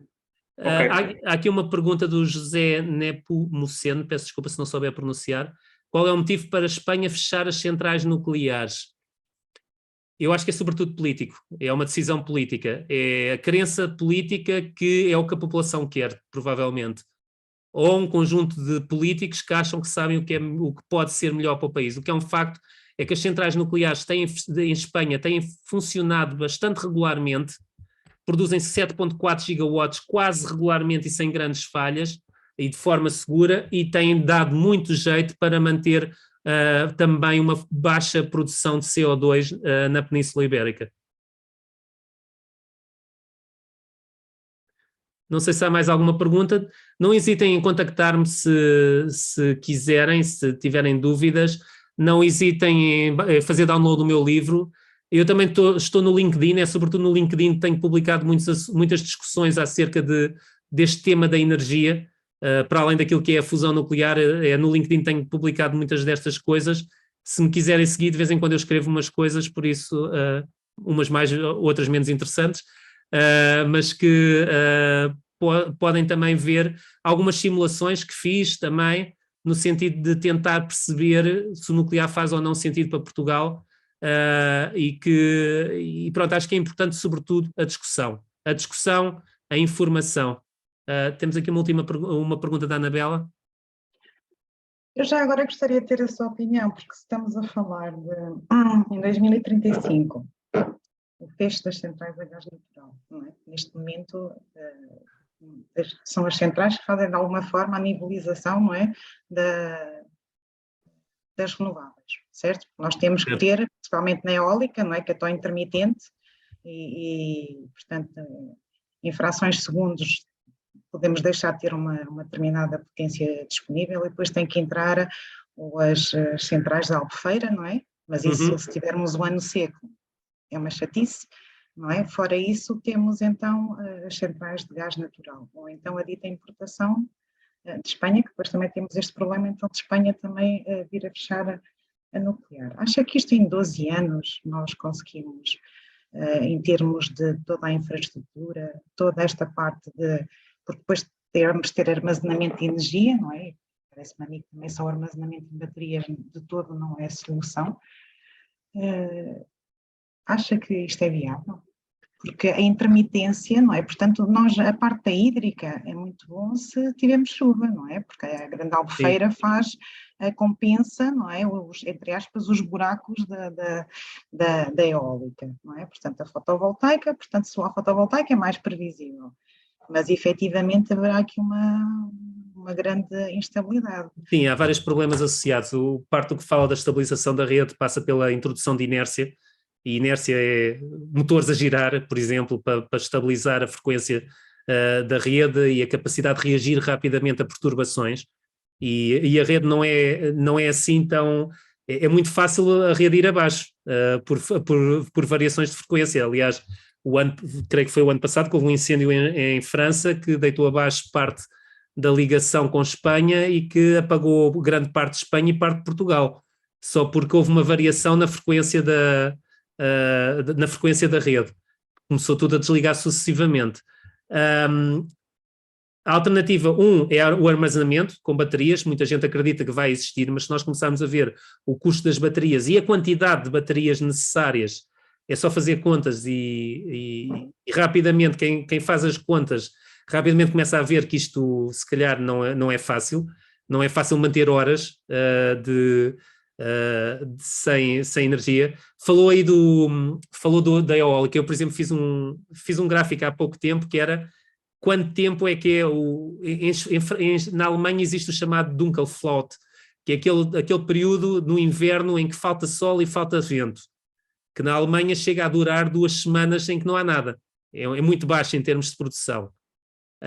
Em Portugal, eu fiz uma estimativa, o valor é se a produção estimada de eólica e de solar for inferior a 20% do que está instalado. Nós temos muitos períodos de 15 horas sem, obviamente parte disso também resulta de ser noite, mas podemos ter períodos grandes de quase um dia sem produção de nós vamos ter que conseguir fazer face a isso. A gigabateria do Tâmega faz face a uma parte, mas depois também temos as necessidades que variam, as variações sazonais, que também temos que conseguir armazenar. Sem água será difícil, e com baterias também não será fácil. Ou seja, tudo isto tem que ser muito bem pensado. Eu acho que vamos acabar a ter que precisar de gás, muito provavelmente. A consequência das renováveis e de muita instalação de renováveis é que acabamos sempre no gás. Obviamente agora dizem o gás, mas vamos produzir hidrogênio para queimar, porque é mais eficiente. É mais eficiente, não. É mais amigo do ambiente. Infelizmente, gasta-se muita eletricidade para produzir hidrogênio. O hidrogênio tem uma vantagem, é diferir o consumo. Mas é preciso muita eletricidade para produzir hidrogênio. E o hidrogênio faz sentido naqueles processos que nós não conseguimos de outra maneira. Por exemplo, aços e grandes processos industriais que precisam de calor e que nós não conseguimos produzir com a eletricidade. Eu acho que não vai ser fácil. Eu acho que é preciso muita simulação.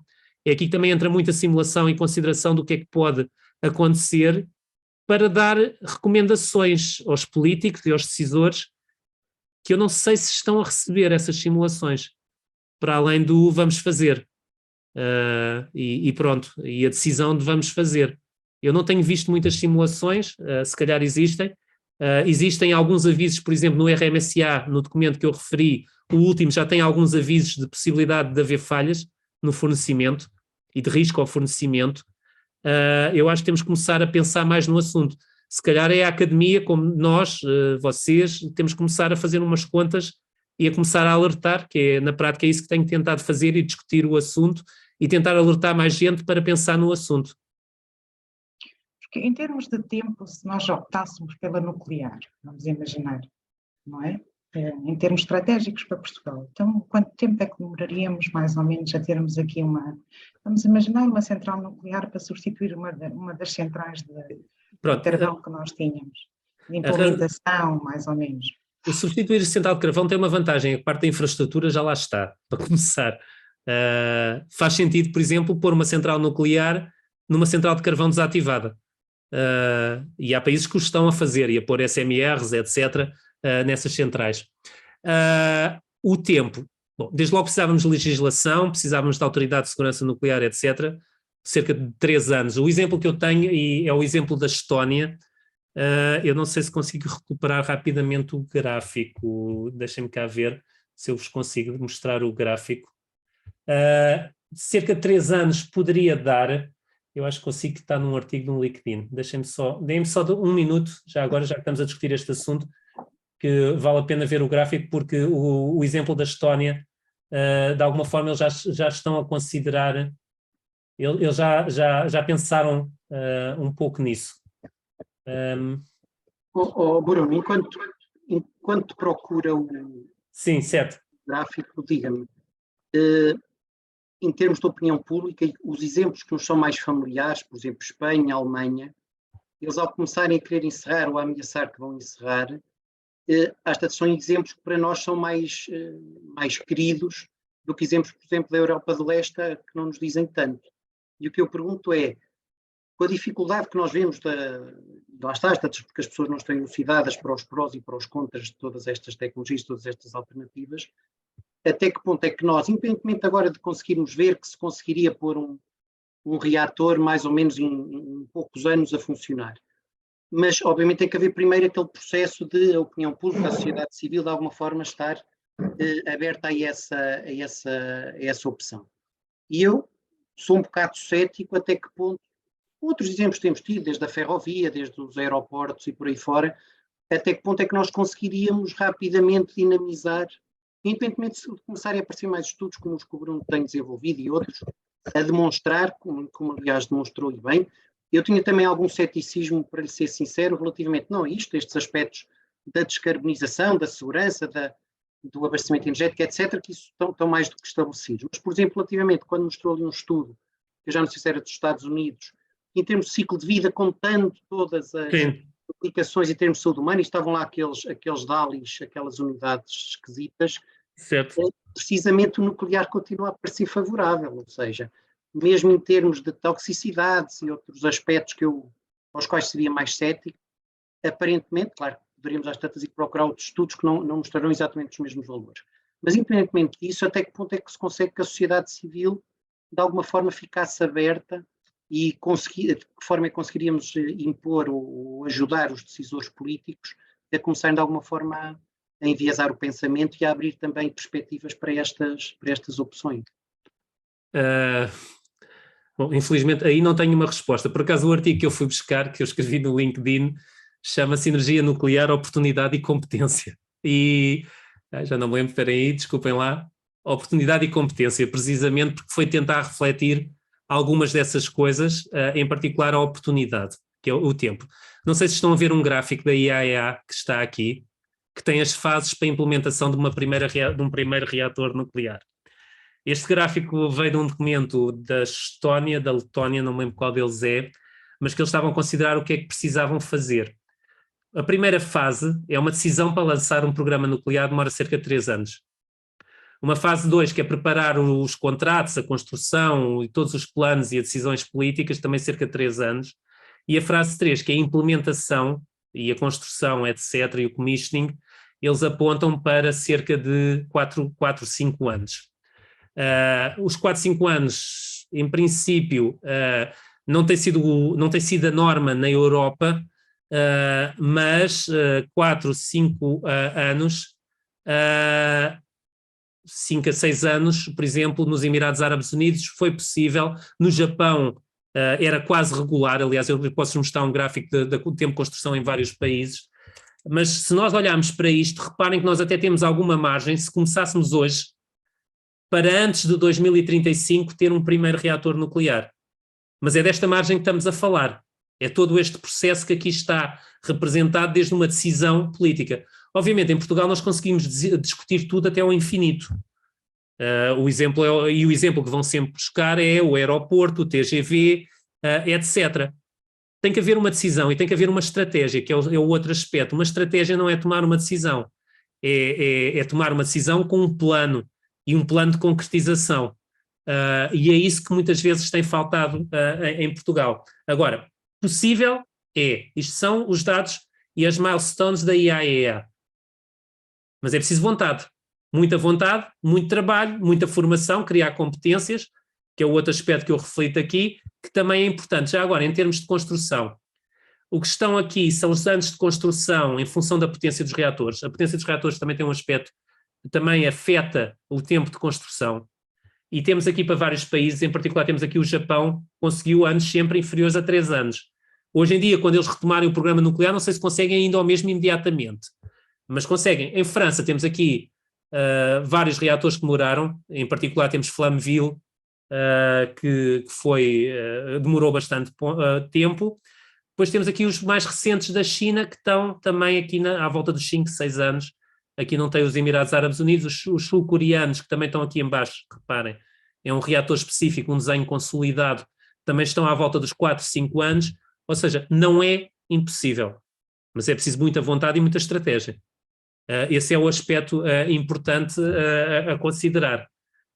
Eu creio que aqui há depois uma questão, obviamente existem lições aprendidas, sabe-se o que é que as centrais com custo baixo tinham e o que é que as centrais com custos elevados têm. Nós temos que olhar com muita atenção o que foi feito e como é que se faz. E o porquê das coisas correrem mal, haver contenciosos, etc. Pronto, há muita margem para erro, mas também há muita margem para aprender e fazer bem. Basicamente é esta a mensagem. E ainda estamos a tempo para 2035. Já agora, Bruno, só talho de foice, uma vez que mostrou aí contencioso entre os participantes, perguntava-lhe, no ITER, no consórcio, um dos participantes é a Rússia, se bem percebi. Sim, é um projeto internacional. Sim, alguma influência agora de tudo isto que se está a passar? Não, a Rússia foi um projeto que não foi afetado, decidiu-se continuar. Eles têm uma participação da ordem dos 9%, 9%, 10%. O fornecimento é in kind, não há dinheiros transferidos, etc. Obviamente há muita preocupação, mas tem mais ou menos funcionado regularmente. É verdade que eu não disse quem são os participantes. O ITER é a Europa, Estados Unidos, Coreia do Sul, China, Japão, Índia, Federação Russa. Creio que não me esqueci de ninguém. São 7. Mas de facto, pronto, continuam a participar. O impacto seria, eles têm alguns sistemas não muito críticos, têm um sistema de aquecimento que poderia ser importante. Efetivamente foi um projeto internacional que se considerou que não era afetado pelas sanções. Até porque não há transferências de equipamento para lá, não há transferências de dinheiro, é por ser um fornecimento in kind que foi aceite a continuidade. Muito bem. Eu, às tantas, Bruno, agradecia-lhe mais uma vez, em nosso nome e em nome do ISEC, naturalmente, esta sua disponibilidade. Queria agradecer a todos os intervenientes, a todos os participantes. Já vamos muito para lá do tempo que tínhamos previsto inicialmente, mas obviamente pelo interesse do tema e pela natureza das questões, obviamente isto foi derrapando. Agradecer então mais uma vez a todos e até uma próxima oportunidade. Muito obrigado e muito obrigado pelo convite e não hesitem em contactar-me. Por LinkedIn, se quiserem ver mais coisas, ou por e-mail, se tiverem dúvidas específicas. Muito obrigado. Obrigado. Obrigada. Muito obrigado.